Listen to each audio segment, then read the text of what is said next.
Assalamualaikum warahmatullahi wabarakatuh.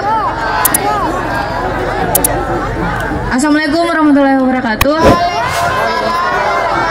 Sipin aku rasa padahal. Assalamualaikum warahmatullahi wabarakatuh.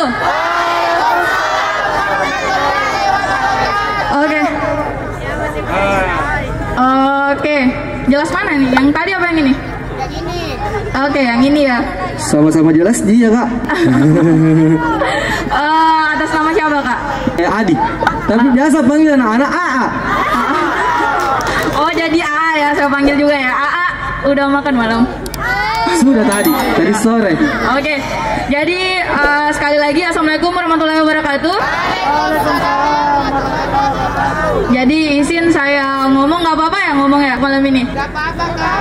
Oh ya, kebetulan ada nama saya di belakang, jadi saya dengan terpaksa ngomong di atas. Nggak terpaksa, sangat berbahagia. Jadi saya perkenalkan nama saya Nurlinda Dwi Sukti, biasanya dipanggil Kak Dwi. Iya, ada yang kenal sini ya? Halo Kak Dwi. Hai. Halo, saya kenal Kika. Tadi aku panggil Kika tadi. Oh iya. Jadi gini, saya ini sebelum memulai saya mau perkenalkan nama saya, dipanggil biasanya Dwi, dan saya ini captionnya di atas pengusaha muda. Banyak sekali orang yang mengatakan bahwa saya ini pengusaha muda, padahal saya umurnya sudah 27 tahun. Tapi bagi orang-orang itu masih muda sih, karena alhamdulillah pencapaian saya udah tembus sampai senasional. Jadi buat teman-teman, sebelum saya lanjut, kalian perlu tahu kalau saya adalah pemudi dari Sulawesi Selatan. Lebih tepatnya, saya adalah orang Takalar juga. Wow, tepatnya dulu teman-teman. Luar biasa sekali, dan ternyata pengusaha dari Takalar. Jadi setelah baru ku tahu. Wow, luar biasa.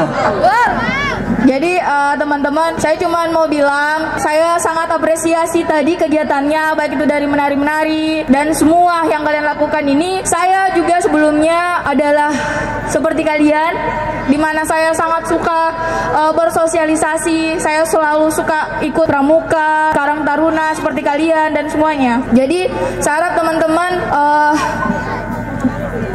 sekarang lagi pandemi ya. Iya tahu kak. Menurut pandangan kalian, di saat pandemi, apakah kita harus menjaga jarak tapi tidak produktif, atau kita wajib meskipun di rumah kita harus berpenghasilan? Tetap di rumah tapi berpenghasilan. Nice. Wih, jadi biasa. Kalian itu teman-teman di sini, siapa yang sudah berpenghasilan lewat dari sosial media, entah itu Facebook, entah itu Instagram, entah itu WhatsApp atau YouTube mungkin? Sudah? Bisnisnya apa? Makeup, udah promosinya lewat sosial media ya. Oke, jadi selain itu siapa lagi? Oke deh, pertanyaan lain kita permudah. Siapa di sini yang udah punya followers 1000? Oke, 1, 2, wih, 7.000 orang. Dan siapa yang mau membahagiakan keluarganya? 175.000 orang yang bersuara yang mau membahagiakan keluarga. Jadi teman-teman, kalau kalian bisa start dari sekarang, kalian memaksimalkan sosial media kalian untuk berpenghasilan, kalian wajib start dari sekarang. Jangan berpikir harus tamat SMA, harus tamat kuliah, harus sarjana, dan harus yang berkedudukan tinggi baru bisa mendapatkan jabatan yang tinggi, penghasilan yang tinggi. Kalian pun yang berdiri di depan saya ini bakal jadi calon pengusaha kalau kalian memantaskan diri, teman-teman. Amin. Jadi gimana caranya kira-kira? Ada yang tahu caranya untuk bisa berpenghasilan? 1. Apa?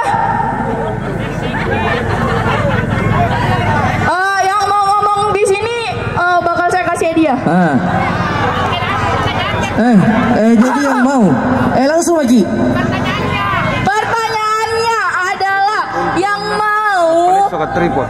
Salah. Yang mau hadiah siapa? Oh, bukan itu pertanyaannya. Jadi pertanyaannya, menurut kalian Kemudian hal yang paling gampang untuk berpenghasilan meskipun kita di rumah dan kondisi pandemi atau PPKM, apa yang bisa kita lakukan? Oke, sini. Silakan, Tabi.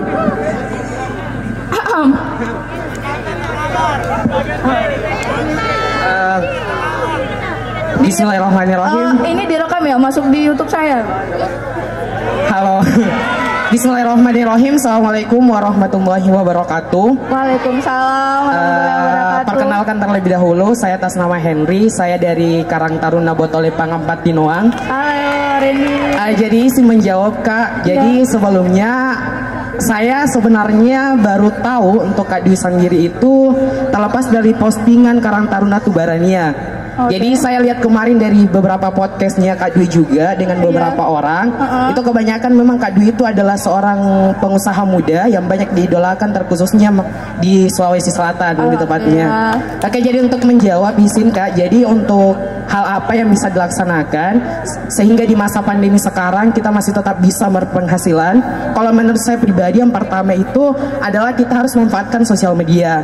Yang kedua itu banyak bisnis terkhusus adalah online shop atau penjualan terkhususnya yang bisa kita laksanakan di masa PPKM atau pandemi, karena penjualan sepertinya ataupun produk yang bisa kita jual ini itu tidak berpengaruh kepada kondisi ataupun sikon yang masih pandemi sekarang Kak. Karena seperti yang saya lihat di Kak Dwi juga ada beberapa produk, saya juga kemarin sempat mau join Kak, ada masuk di grupnya Kak Dwi itu, sempat masuk. Jadi ada beberapa memang kita dibimbing di sana. Jadi saya tertarik bahwa di masa pandemi kita masih bisa berpenghasilan. Salah satunya adalah seperti bisnis yang Kak Dwi jalankan adalah menjual sebuah produk.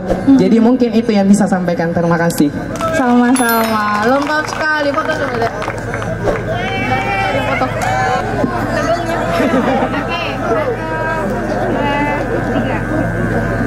Oh, mungkin itu hadiahnya ya? Oh, bukan. Oke, terima kasih atas jawabannya. Jadi benar ya. Jadi yang paling bagus dan yang paling terbukti dan yang paling bisa kita lakukan saat ini yaitu kita melakukan aktivitas positif. Nggak apa-apa. Kenapa mau gitu Ren? Jadi yang paling pertama itu adalah kita harus memanfaatkan sosial media tadi ya. Yang kedua kita bisa menjadi all shop. Yang ketiga itu kita bisa menjadi dropship, kita menjadi YouTubers mungkin, selebgram mungkin, atau kita menampilkan seperti yang tadi tari-tarian lewat sosial media. Jadi ada yang bisa kita lakukan untuk aktivitas setiap hari, apalagi khusus Takalar tercinta gitu. Terima kasih. Nanti sebentar baru saya ini. Jadi yang tadi udah ya, sebentar baru kita ketemu ya. Telepon. Sebentar nanti admin saya yang ini. Jadi untuk teman-teman,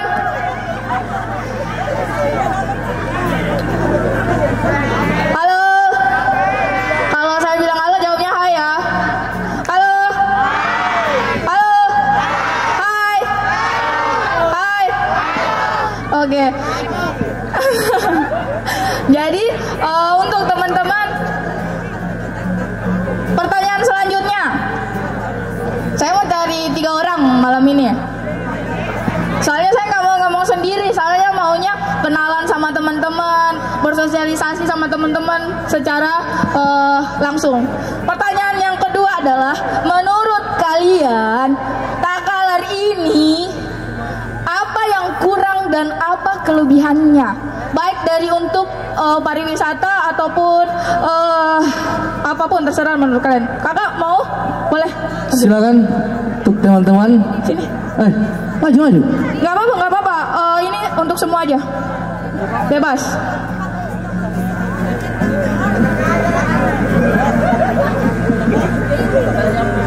Pertanyaannya, menurutnya kakak-kakak atau adik-adik yang ada di sini, Takalar itu kelebihan dan kekurangannya apa? Entahkah itu jagung ataukah kita ini butuh apa? Terserah dari kakak. Boleh sampaikan suaranya, saya mau dengar sendiri selaku orang Takalar asli gitu. Iya, baik. Terima kasih sebelumnya. Ya. Berikan dulu tepuk tangan gemuruh kepada kakak Dwi. Ya. Kurang. Ulangi. Lebih. Tepuk tangan. sekali, tepuk tangan. Ya, luar biasa. Alhamdulillah. Kelebihan yang ada di Takalar itu kita patut bangga. Kerasiri di Makassar itu ditempati oleh beliau. Tepuk tangan lagi. Oke. Ya, kekurangan di Takalar itu Kak seperti potensi-potensi di pemikiran pemuda itu banyak usaha Kak, tapi biasa kadang-kadang menghambat. Apa itu hambatnya? Menghambat? Terkadang pemuda itu banyak pikirnya tapi Actionnya kurang Kak. Okay. Itu yang salah satu membuat kita menjadi masih belum berkembang maksimal gitu. Iya, Kak. Maksudnya saya ini kelebihannya Takalar. Kalau saya sih ya, saya itu kekurangan dan kelebihan. Maksudnya saya kelebihan Takalar itu mungkin budaya jagung kah atau apakah yang sebenarnya bisa kita maksimalkan, atau mungkin pola pikirnya anak-anak atau gimana, tapi masih belum punya wadah. Iya. Atau belum tahu bagaimana caranya, kayak gitu maksudnya. Iya Kak, seperti belum ada wadah untuk membenahi bagaimana mengembangkan usaha yang ada di Takalar, khususnya di Galesong. Padahal sebenarnya memiliki pantai yang indah gitu ya. Iya.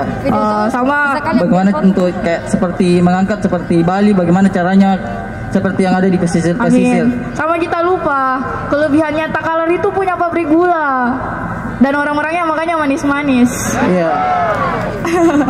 Kelebihan Takalar itu juga Kak punya topi Jawa. Iya. Dan yang asli punyanya itu orang Galesong Kak.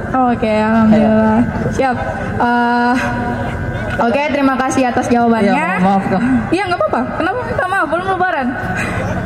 Jadi, menurut saya pribadi ya, Takalar itu sangat-sangat sempurna. Entah itu dari pantainya, entah itu dari gunungnya, entah itu dari orang-orangnya, entah itu dari sumber daya alamnya maupun sumber daya manusianya.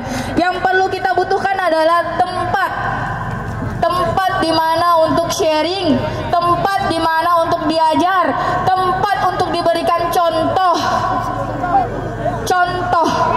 Jangan cuman mengarahkan anak-anak muda untuk tahu dan paham, tapi tidak diberikan contoh kepada mereka-mereka yang ada lebih senior atau lebih di atas dari kita. Benar nggak? Betul. Dan yang saya anggap tempat kita ini butuh tempat untuk kayak apa ya? Untuk ekspresikan diri kan. Kayak entah itu tempat wisatanya benar-benar kita sama-sama membanggakan sampai bisa tembus nasional, sampai bisa tembus internasional. Amin. Amin. Jadi beneran sumpah demi Allah, ini kemarin saya kan dari Takalar. Jadi sepanjang di jalan itu saya berpikir saya pokoknya mau sentuh Takalar. Saya mau sentuh Takalar lalu maksimalkan dan perkenalkan di seluruh Indonesia. Amin. Jadi yang perlu dilakukan adalah wisatanya ditambah Kak.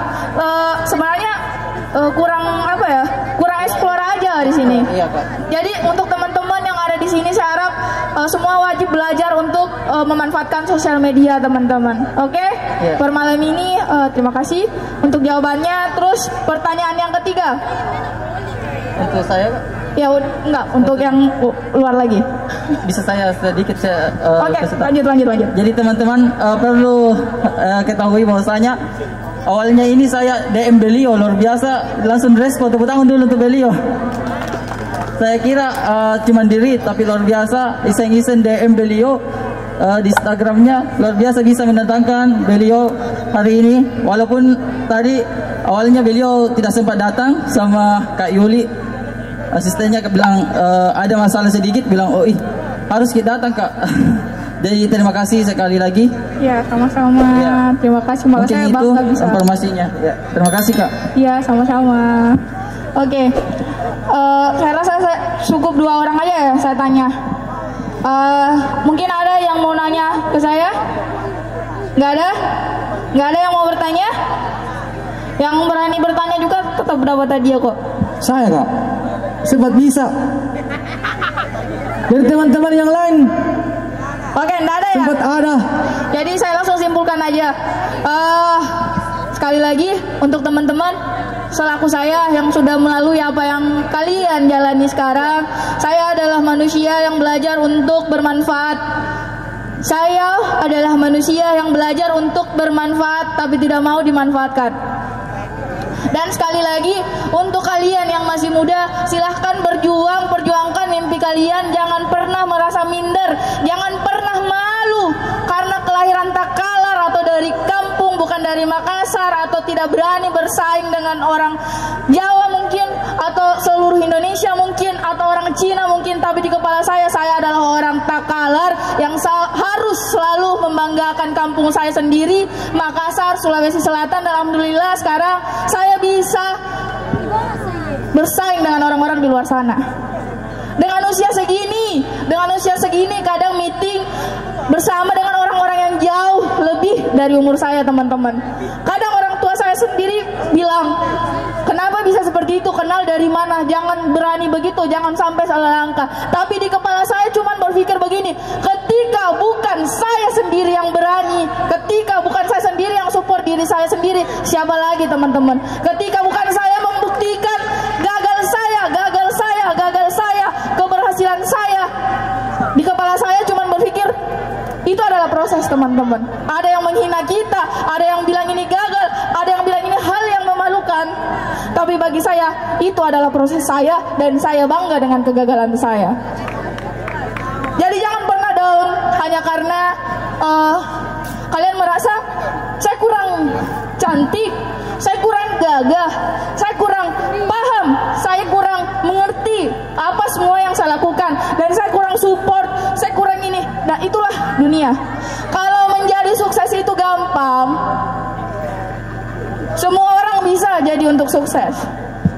Itulah kenapa orang sukses itu cuma 1, 2 atau segelintir orang, teman-teman. Karena lebih banyak orang yang mengeluh, lebih banyak orang yang susah tapi tidak mau susah. Orang sukses itu siap untuk susah dan siap untuk berdarah-darah dalam perjuangannya, teman-teman. Jadi sekali lagi, semoga pulang dari sini kalian paham bahwa yang kalian harus lakukan adalah berjuang bersama orang-orang yang positif. Jangan dengarkan hal-hal yang negatif, teman-teman. Jadi apa ya? Tujuan hidup saya itu selalu berpikir bagaimana caranya apa yang saya kerjakan bisa bermanfaat. Minimal untuk siapa? Orang tua kalian, saudara kalian, anak kalian, teman-teman kalian, kampung kalian, pulau kelahiran kalian, negara tercinta kalian. Sekian dari saya. Assalamualaikum warahmatullahi wabarakatuh. Waalaikumsalam warahmatullahi.